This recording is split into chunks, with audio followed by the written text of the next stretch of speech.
Hello, everyone. Mark Eanes here.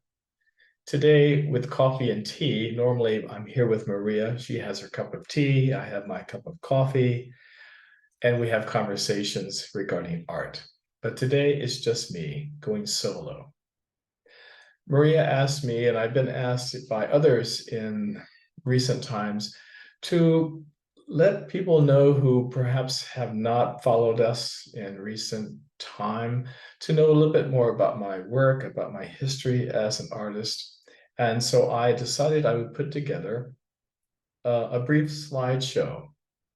It was challenging because I realized that I've been at this business of making art for over 50 years.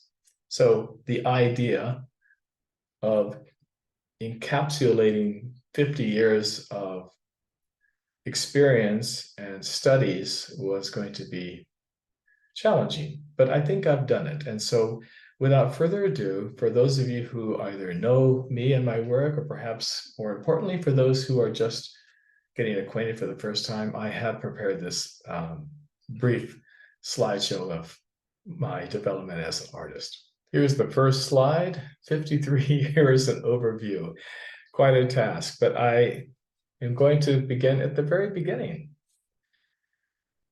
I started my formative years in 1970. Right out of high school, I began studying art.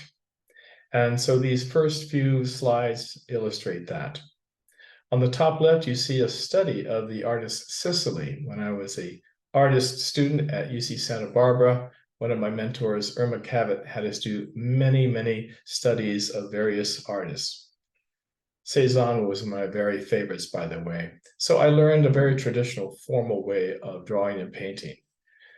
These still lifes of the beets and the calla lilies and the fruit here was work that I did right out of college. So I continued to work figuratively for a number of years, including studies of the master drawings, such as this one of Kathy Kollwitz. And this drawing here of the turtles was actually one of my favorite drawings in 1974. Why? Because I was working with Howard Warshall, my mentor, and he described cross contour to me.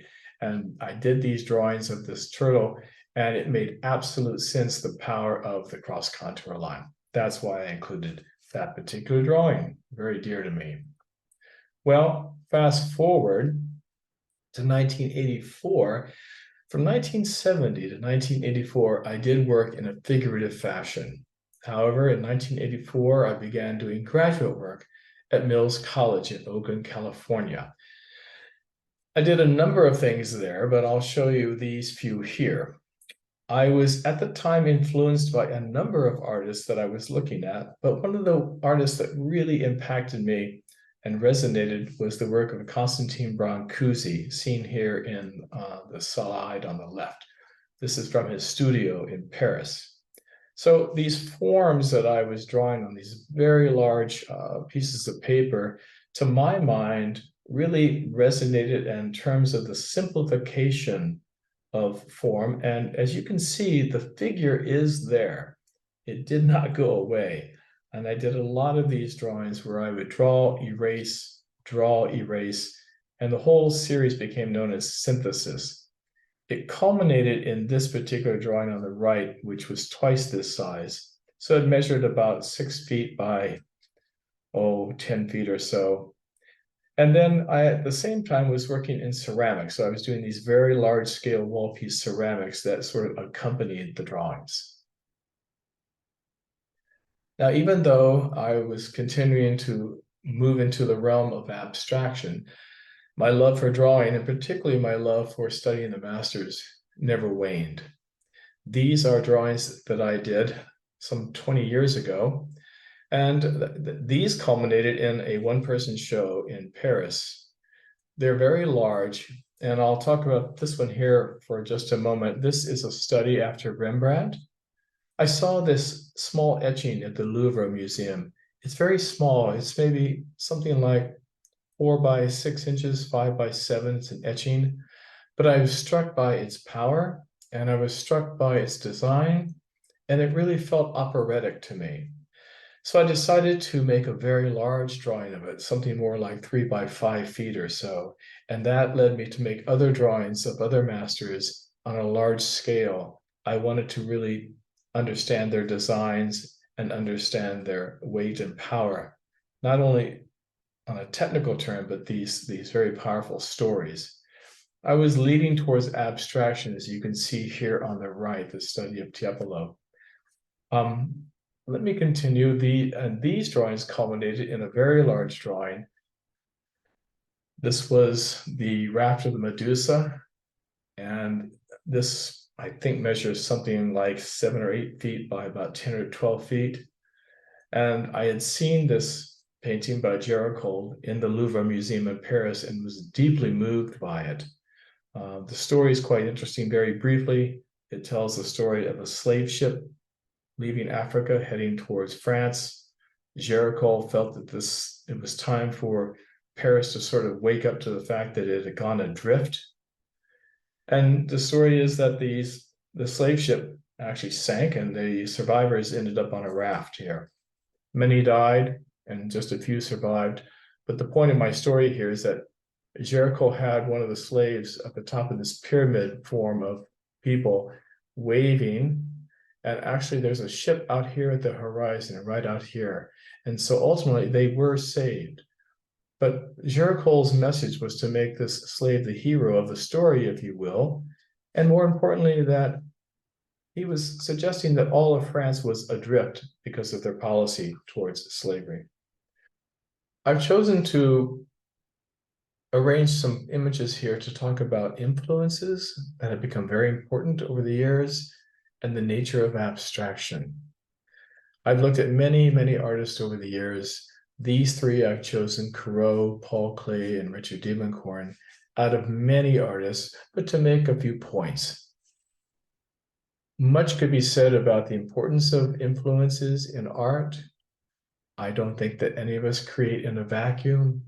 And so I've always been a big proponent in my teaching of artists and students to have an awareness of their place in the lineage of art.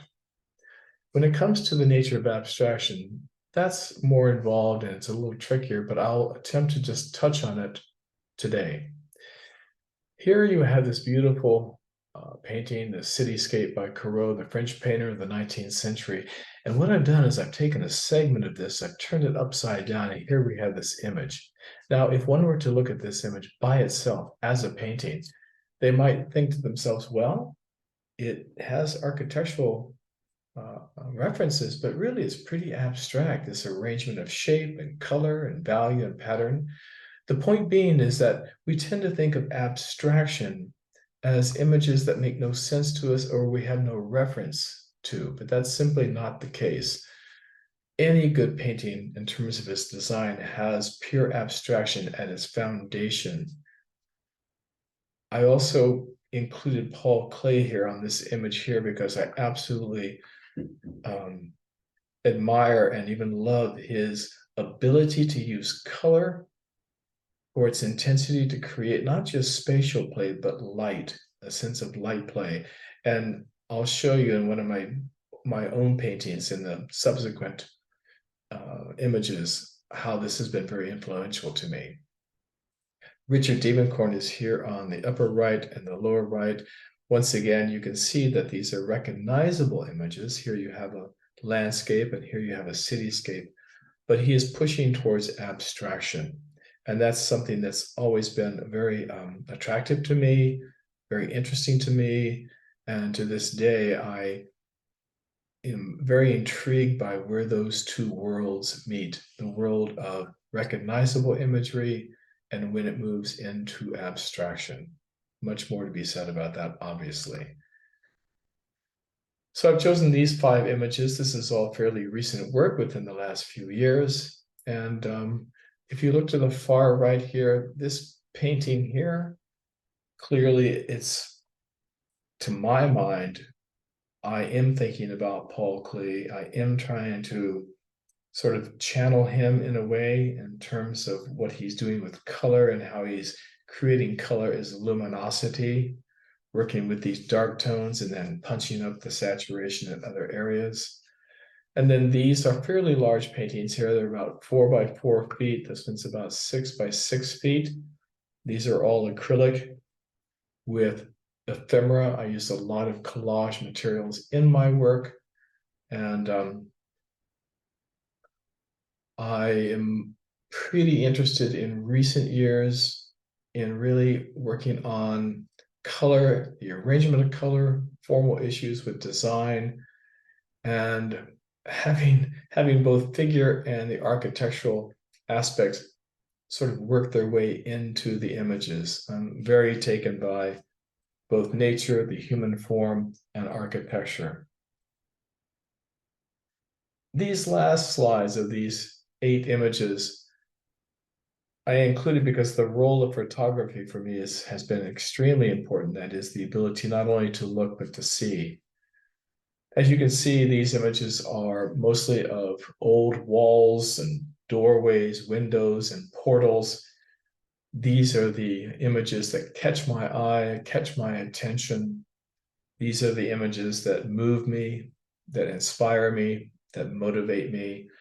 I'm very taken by the history of these surfaces, the layers of history and activity, be it graffiti or the scrawling of a children's handwriting, the layers of paint, and so on. I'm very taken by these. And when I stroll the streets of Europe and different places, I have my camera in hand. It's as though I'm a hunter looking for the image that I care to capture.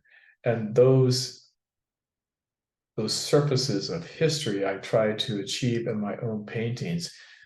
And I do that through a series of scraping back, adding and subtracting.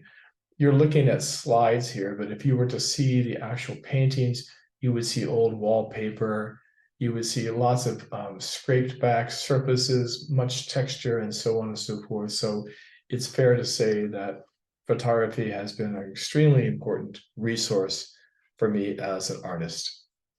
I hope this has provided some entertainment in terms of having at least a general sense of the history of my work over the many, many years.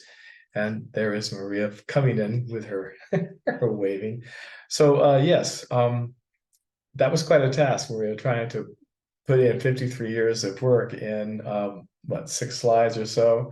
But I hope it provides some insight. I'll say this. Usually when people look at a given artist's work, what's not known, what is not seen is the journey, how they got there. That's why I chose to do this. That's why we chose to do this. And keeping in mind that so many images came and went in between all of that. Many of them discarded, many of them got lost, many of them got thrown away. It is a journey after all. And thank you for taking the time to watch this. And I welcome your comments. I welcome your thoughts, questions, and so on. So, Maria, any final thoughts on this craziness? I just wanted to say hi. I kind of threw a wrench in Mark's wheel and let him do this one on his own, just for you to meet him, get to know about his work and where his teaching comes from. And it comes from his work. I hope you enjoyed it. Yes. The tough part for me was to keep it succinct. I tend to ramble, and Maria says, keep it succinct, Mark, if you can do that. So hopefully I did. Follow, subscribe to this channel, and then you can learn much more about him. Ciao.